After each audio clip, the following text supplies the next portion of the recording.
السلام عليكم بنات، كنتمنى تكونوا بخير وعلى خير وبافضل الاحوال. كنتمنى هذا الفيديو تلقاكم باحوال جيده. مرحبا بكم في القناه ديالي سباينزا. غبرت عليكم ورجعت لكم بالجديد. اليوم ان شاء الله غادي نحضر معكم لي كوكيز براونيز كيجيو رائعين البنات ومعلكين. المهم بقاو معايا حتى لاخر الفيديو باش تشوفوا المقادير وطريقه التحضير. بالنسبه للمقادير البنات غادي نحتاجو هنايا 200 غرام ديال الشوكولا نوار غيش. من الافضل البنات انكم تستعملوا الشوكولا غيش، ما تستعملوش بديل الشوكولاته باش يصدق معكم البراونيز. 100 غرام ديال الدقيق الابيض، 60 غرام ديال الزبده حيوانيه من نوعيه جيده، و100 غرام ديال سنيده. من الافضل البنات انكم تستعملوا السكر الاسمر، انا ما كانش متوفر عندي.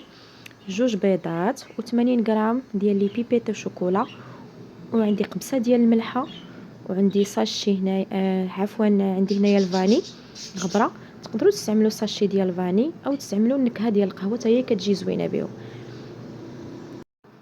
هنا البنات كما كتشوفوا معايا خديت 200 غرام ديال الشوكولا غيش، ذوبتها مع 60 غرام ديال الزبده حيوانيه من نوعيه جيده. يا اما تستعملوه في حمام مريم او تستعملوه في الميكرووند. هنا البنات كما كتشوفوا حصلت على هذا القوام، هذا تيكون شويه ثقيل، وكتكون عندي هنايا اللمعه باش كنعرفوا ان الشوكولا راه من نوعيه جيده. صافي هنا البنات غادي ناخذ واحد البول، غادي نديرو تقريبا نفس الطريقه ديال البراونيز. غادي ناخذ جوج بيضات،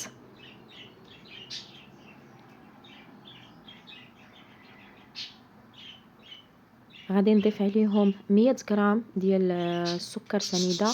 كما قلت لكم البنات في اول لا فيديو، استعملوا السكر الاسمر لانه هو اللي كيتواتى مع لي براونيز، كيجي بصراحه رائع وكيعطيهم واحد التعليكه وكيضيف لهم حتى واحد اللون.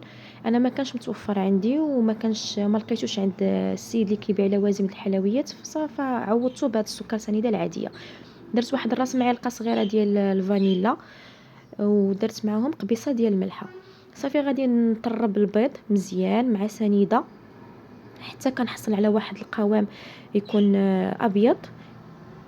تقريبا هنا طربت الخليط ديالي لمده تقريبا 4 ديال الدقائق. مهم تبعوا هاد المراحل البنات باش يصدق معكم البراونيز. هنا البنات كما تشوفوا عفوا يصدق معكم الكوكيز. هنا البنات كما كتشوفوا ها هو الخليط ديالي بيض. هنايا الخليط تاع الشوكولاته والزبده من بعد ما برد ليا واحد شويه ضفتو عليه. كي قلت لكم البنات حاولوا انكم تستعملوا المقادير من نوعيه جيده. كما كتعرفوا لا باتيسري كتبغي هادشي ديال يكون زعما من نوعيه جيده.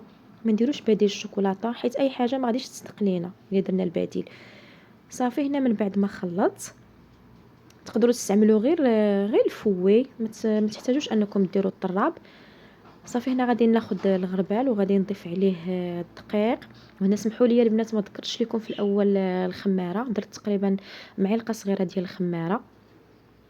صافي وغادي نطرب الخليط ديالي. هنا جمعته بعدا اولا باش ما يطيرش عليا داك الدقيق.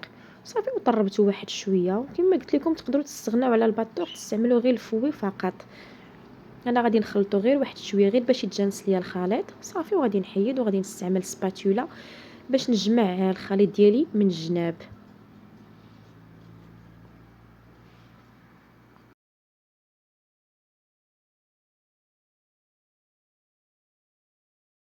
هنا من بعد ما تاكدت بلي الخليط تخلط ليا مزيان غادي نضيف 80 غرام ديال لي بيبيتو شوكولا. تقدروا تضيفوا حتى طريفات ديال الكركاع اللي كيعجبوا الفواكه الجافه يقدر يضيف الكركاع من الداخل هو وهاد لي بيبيت باش كيتواتى. صافي هنا من بعد ما تخلط ليا الخليط تاعي مزيان غادي نغطيه بالسلوفان وغادي ندخلو للثلاجه لمده نصف ساعه. كما كتشوفوا الخليط كيجي سائل ما تيجيش مجموع. غادي ندخلو للثلاجه باش يتجمع ليا باش نقدر نتحكم فيه. صافي هنا البنات كما تشوفوا من بعد ما دازت نص ساعه هنا القوام ديال الخليط بدا تيتجمع. كما كتعرفوا فيه الشوكولاط وفيه الزبده فهو دغيا تيتجمع. صافي وكناخذ واحد جوج معالق صغار وكنبقى ندير بهاد الطريقه هذه راكم كتعرفوها حتى كنحصل على واحد الكره. من بعد تقدروا تستعملوا كذلك البنات الا بغيتوا الحجم ديال الكوكيز يجيكم حجم واحد تقدروا تستعملوا ديك المعلقه ديال لا كلاص حتى هي باش كيجيكم لي كوكيز ديالكم عبار واحد. انا استعملت هنا غير جوج معالق صغارين وبقيت كندير بحال هاد الطريقه هادي حتى كنحصل على كره وكنحطهم. كنحاول انني نديرهم شويه مباعدين كما كتعرفوا راه فيهم الخماره. الفران غادي نسخنو على حراره 180 من الفوق ومن التحت. تقدروا تستعملوا الفرفاره او لا، المهم تقدروا تستغناو عليها. صافي انا غادي نستمر بهذه الطريقه هذه. المهم البنات الا اللي كيبغي لي كوكيز انهم يجيو معلكين من الداخل بحال شكل البراونيز، طيبوهم مده 8 دقائق. ولا بغيتوهم يكونوا ناشفين شويه من الداخل، خليهم واحد مده 10 ديال الدقائق. صافي هنايا من بعد ما درت هاد الكبيرات هادو تاع لي كوكيز، خديت لي بيبيت وشوكولا زوقتهم من الفوق. تقدروا انكم تستغناو على هاد لي بيبيت تخلوهم عاديين، او تاخذوا دوك طريفات تاع الشوكولات ديال الشوكولا نوار تقطعوهم هكا طريفات دي مورسو يكونوا شويه كبارين وتحطوهم من الفوق حتى هكاك تيجي فيهم زوين المنظر. صافي انا غادي نستمر بهذه الطريقه وغادي ندخل لي كوكيز ديالي يطيبوا. هذه هنايا الطاوه الثانيه درتهم شويه كبارين. صافي هنا البنات كما كتشوفوا من بعد ما خرجتهم من الفران كيفاش كيجيو مشقين وكيجيو غزالين البنات ومعلكين من الداخل. نتمنى الوصفه ديال اليوم تنال الاعجاب ديالكم، وما تنساوش الضغط على زر الاشتراك وتخليوا لي لايك وتبارطاجيو الوصفه مع الاصدقاء والاحباب ديالكم. ونتلاقاو ان شاء الله مع وصفه جديده وفيديو جديد. بسلام عليكم.